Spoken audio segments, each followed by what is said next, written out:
Hello mga kasari, masayang araw. Habang nagbibihis pa nga ang aking anak ay dito muna ako sa tindahan. Aalis kasi kami mga kasari, bibili ng mga paninda at pasalubong niya. At i-flex ko lang sa inyo mga kasari itong susuotin kong relo. Means watch pala siya mga kasari pero sinusuot ko. Original watch na nga ito from Cielo mga kasari. At ang tagal na nga nito sa amin pero hindi pa talaga siya nag-fade. At ang mura lang nito mga kasari, nasa 300 plus lang. Pwede tong pangregalo sa ating mga loved ones. Kaya kung bet nyo rin mga kasari, yung link po nasa comment section at click the yellow basket. Isasarado ko na sana ang tindahan, mabuti na lamang at dumating yung ating tubig mineral.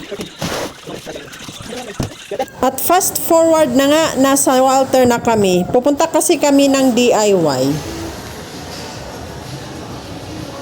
After ng Walter mga kasari, dumiretso naman kami dito sa Balibago. Dito talaga ang destination namin sa Mimi Store. Bibili kasi ang anak ko ng mga pasalubong, kaya naman sinamahan ko na rin ang pagbili ng aking mga paninda. Nakakalola sa sobrang daming mga paninda. Mapang-akit na mga paninda. Ito talaga yung mga mabintang paninda sa mga bata. Pumili na nga ako dyan mga kasari.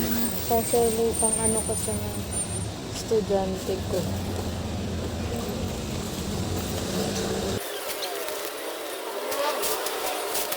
Maaga nga kami nakauwi ng bahay pero gabi ko na to naasikaso mga kasari. Madami kasing gawaing nakabungad agad sa atin mga kasari pagdating ng bahay. At i-update ko kayo mga kasari sa presyo ng mga paninda na binili ko. Para naman may idea din kayo. Para same tayo ng price, di ba? Yung flat tops, alam nyo na yan, 2 pesos ang bintahan. Itong King Pop, 35 ang tutubuin natin dahil 115 yan. 5 pesos ang bintahan, 30 pesos yan. Yung Nata de Coco naman, 120 ang bili ko, 30 pesos ang tubo natin. 30 na ang laman, 5 pesos ang bintahan. Yung Sagumi naman, 10 pesos ang bintahan ko dahil ilalagay pa natin yan sa ref. At 30 pesos na rin yung ating tutubuin dyan dahil 6 ang laman. Itong smoke popping candy talaga ay best seller sa aking tindahan. 45 ang tutubuin natin dyan sa isang box dahil 30 ang laman. Nabili ko lang siya ng 105. 5 pesos lang ang binta ko kaya naman sobrang mabinta. Ipa-fast forward ko na kayo mga kasari dahil yung mga yan ay mga pasalubong ng aking anak at yung iba ay mga napamili namin sa DIY. Yung Tatos Isilayon at Yum Shot ay 11 pesos ang bintahan. 95 ang bili ko niyan kaya naman may tubo tayo na 15 pesos. At ang bilis maubos ng Yum Shot, sayang isa lang ang binili ko. Yung Big Boy ay 38 ang tubo natin dahil tinitinda ko siya ng 10. Yung Alibaba naman ay 10 ang bintahan ko, tutubo tayo ng 15. May nabili pala akong cola ice candy dyan, tinitinda ko siya ng 3